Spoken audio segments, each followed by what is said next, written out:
My name is Logan Reid. I'm 31 years old, a staff sergeant in the United States Army, currently stationed at Fort Bragg, North Carolina. Most people see the uniform and think strength, order, maybe even pride. But underneath all of that, I'm just a kid from Monroe, raised by my mom and my grandparents after my dad walked out before I turned 2. Mom worked 3 jobs when I was little. She was a military engineer before illness forced her to retire. Even then, she'd fix cars on weekends and bake for church fundraisers just to keep food on the table. When I got into ROTC in high school, I saw the way her eyes lit up. That was the first time I felt like maybe I could be something more. But she passed from cancer during my first deployment overseas. I couldn't even be there to hold her hand. The years after that were mostly a blur of sand, sweat, and sleepless nights. I stayed in the service partly out of duty and partly because I had nowhere else to go. But everything shifted the day I met Sophie. It was during a temporary training assignment near a university campus in Chapel Hill. I walked into this little hole-in-the-wall coffee shop in my dusty fatigues, just looking for something hot before heading back to base, and there she was.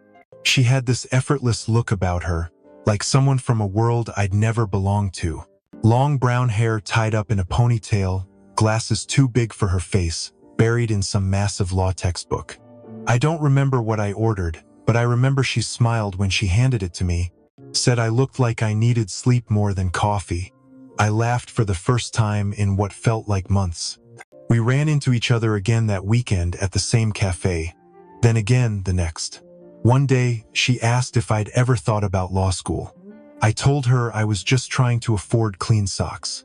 But she listened, really listened, and somehow, that made me feel like I mattered. Like I could be more than a soldier with a tired back and old regrets. That's where it all started. And Sophie, And at the time, I thought it might be forever. Serving full-time in the Army doesn't leave you with much. Your time, your energy, your peace, it all goes somewhere else. But I made it work. After my shift ended each day, I clocked into the base cafeteria for night duty. Greasy trays, boiling dishwasher, aching feet. On weekends, I picked up work at a local car wash just outside Fayetteville. 10 hours straight, bent over bumpers, scrubbing tires, breathing in soap and exhaust. Every dollar I made that didn't cover my bare minimum went straight to Sophie. She never asked me to. I offered. It started with helping cover her textbooks, then rent, then tuition. She was brilliant, focused, and I believed in her more than I ever believed in myself. Law school was her dream, and it became mine, too, in a way. I thought if I could just support her through it, someday we'd be standing side by side her in a sleek office, me maybe retired from service, watching her win cases and change lives. There were months I skipped hot meals just to make sure she didn't have to miss a class. I wore boots until the soles gave out, told myself I didn't need much, just her. Every Sunday night, I'd Venmo what I had left, no matter how small, and she'd always reply with a thank you and a heart. That was enough for me. More than enough. I never once questioned where the money went. I never asked her to pay me back. I never made her feel guilty. To me, love wasn't measured in what you kept, it was measured in what you were willing to give up. And I gave up everything I had: my savings, my weekends, my sleep, my pride. Quietly, without expectation, without resentment. When I got leave, I'd visit her tiny apartment near campus. She always made tea and lit a candle that smelled like vanilla. We'd sit on her old couch, her head on my shoulder, whispering dreams like they were secrets we weren't sure the world would understand. In those moments, I didn't feel tired or broke or out of place. I felt chosen. I felt like this was all going somewhere beautiful. I remember once she said, half asleep, that I made her feel safe in a way no one else ever had. I held on to that like it was sacred. Like it was worth every night I dragged myself into a bunk, sore and empty. I thought, if I just keep going, we'll make it, we'll get there. But that's the thing about sacrifices made in silence. No one hears them. No one sees what you gave up. And sometimes, not even the person you did it for remembers. Things started to shift after Sophie landed her job at the law firm. At first, it was subtle. She stopped answering texts right away. Phone calls turned shorter, rushed. I chalked it up to stress, long hours, maybe imposter syndrome. She was working with partners who drove Range Rovers and wore $1,000 shoes. I figured she needed time to adjust. But then came the dinners she didn't invite me to. The charity events, she said, were too formal for me to attend. I offered to rent a suit. She laughed like I was joking. One night, I showed up at her apartment unannounced, just hoping to surprise her with takeout from her favorite Thai spot. She opened the door in a black dress I'd never seen before. There was a man's coat on the back of the chair behind her. She told me I should have called first. Said she had plans. I stood there holding the bag of food, trying not to look at the coat, trying not to imagine what she'd look like laughing with someone else across the table. I handed her the food anyway, said I'd see her later. But I knew. Deep down, I knew. A week later, she called me in the middle of the day and asked to meet. We sat on a bench downtown, near the courthouse. She didn't look at me when she spoke. She said I was kind, loyal, and dependable, that I deserved someone who appreciated those things. But she was building a different life now, one that came with fundraisers, weekend retreats, and private clients. She said my truck embarrassed her, that introducing me to her coworkers made her nervous, that the way I spoke direct, unfiltered didn't reflect well on her image. I didn't say anything. I just stared at the scar on my hand, the one from a roadside bomb 3 years ago. She didn't even notice. She just kept talking like she was closing a case, like I was some kind of liability she needed to release. Finally, she stood up, said she was sorry, that she hoped we could be friends someday. Then she walked away, heels clicking on concrete like a metronome counting down the last seconds of whatever we had left. I sat there long after she disappeared into the crowd. I didn't call after her, didn't chase. Just sat in silence, letting the wind hit my face like a warning I should have seen coming. I'd given her everything I had, and in the end, it still wasn't enough.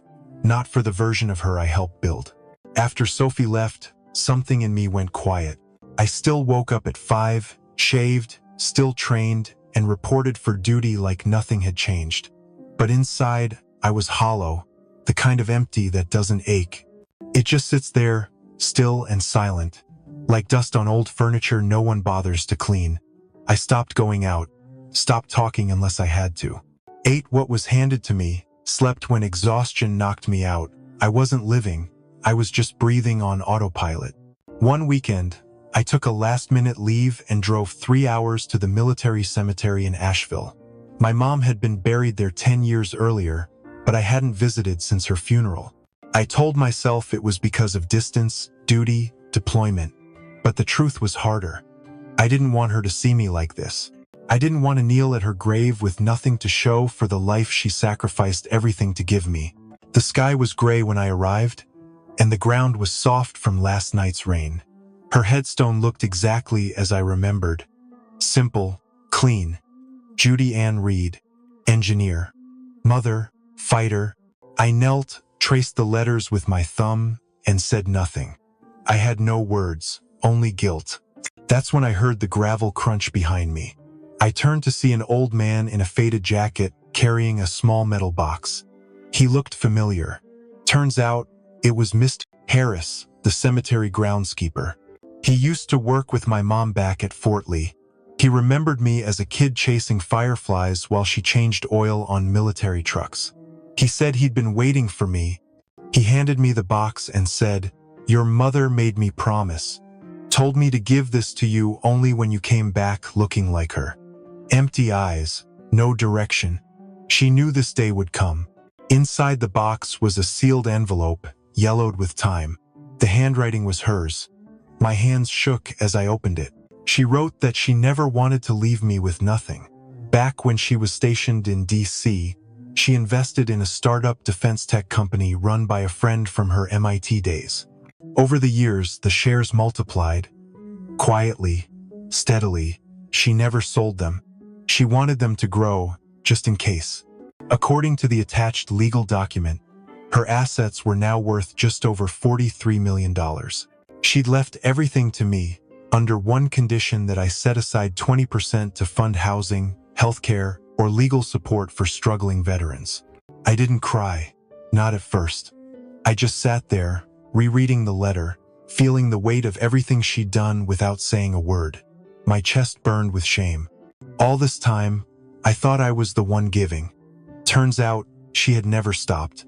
Mr. Harris sat next to me on the grass and didn't say much. Just patted my back like fathers do when they know their sons are about to fall apart. That's when the tears came.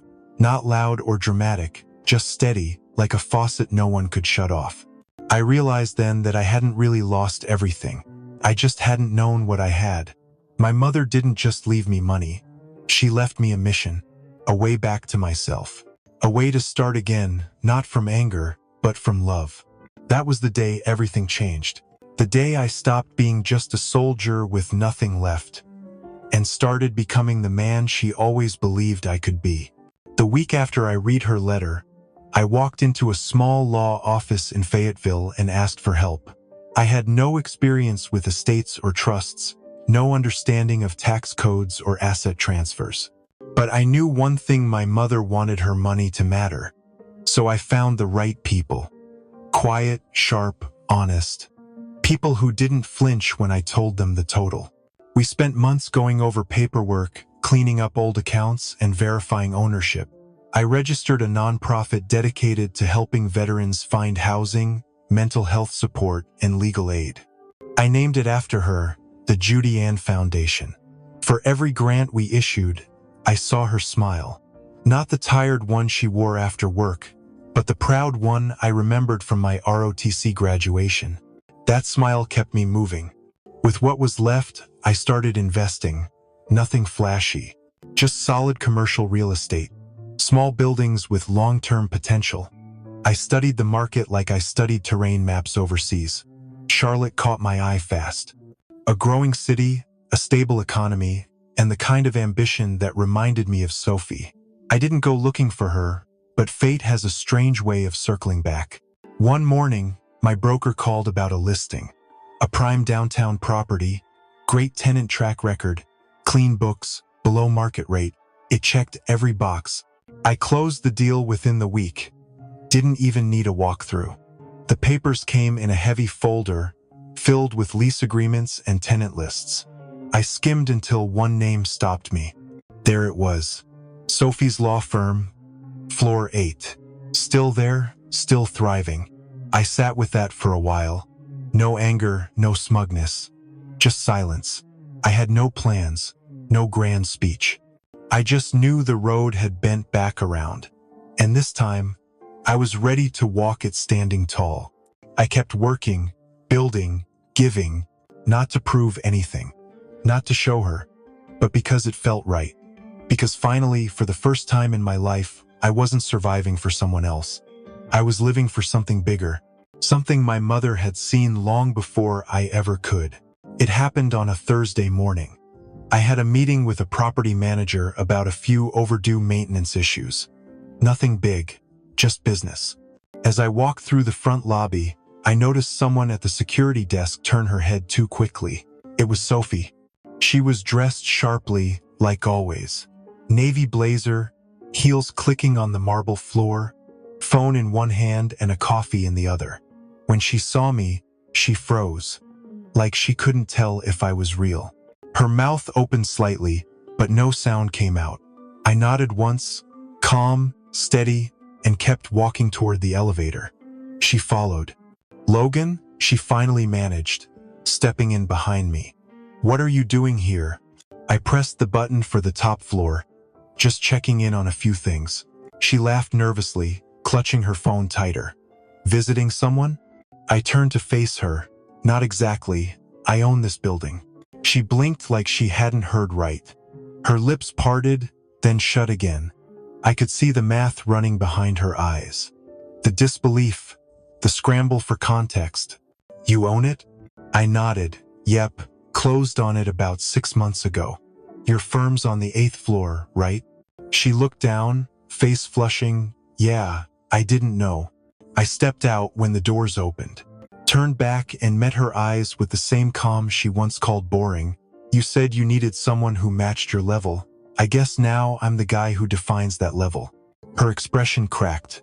No anger, no apology, just the weight of what she'd thrown away, written across her face in silence. I didn't need to say more. I didn't need to stay. I walked down the hall, my boots quiet on the polished floor. And for the first time in years, I didn't feel small. I didn't feel less than. I felt like a man who'd earned his ground. Not through revenge, not through ego, but through grace. Through the long, hard road it took to get here. And in that moment, I realized she wasn't the ending to my story, just a chapter I had finally outgrown. I used to think strength meant muscle, grit, the ability to push through anything without blinking. But it's not. Real strength is quiet. It's what holds you together when your world breaks apart and no one notices but you. My mother knew that long before I did. She didn't just leave me money, she left me clarity. She left me the courage to rebuild after everything I'd built fell apart. The money gave me tools, sure, but it was her example that showed me how to use them. Watching her work 3 jobs, give without complaint, love without limits, that was the real inheritance. After I walked out of that elevator and left Sophie standing there, I didn't feel victorious. I didn't feel bitter either. I just felt full, like something that had been missing inside me had quietly clicked into place. I didn't need revenge. I didn't need her to say sorry, because somewhere along the way, I stopped trying to prove my worth. I just started living it. I've spent the last year building the foundation she asked for. We've placed over 24 vets in safe housing. We've covered court costs for those fighting to keep custody of their kids. We've paid for therapy sessions, hospital bills, uniforms, and fresh starts. Every name, every story, it reminds me that pain doesn't have to make us hard. It can make us helpful. Sometimes I drive past Sophie's firm and glance up at the window on the 8th floor, not because I'm looking for her, but because I'm proud of how far I've come since the day she left. That window used to be the symbol of everything I wasn't. Now, it's just glass. And behind it, people work, dream, struggle just like I do. I don't hate her. I don't carry that weight anymore. If anything, I'm thankful.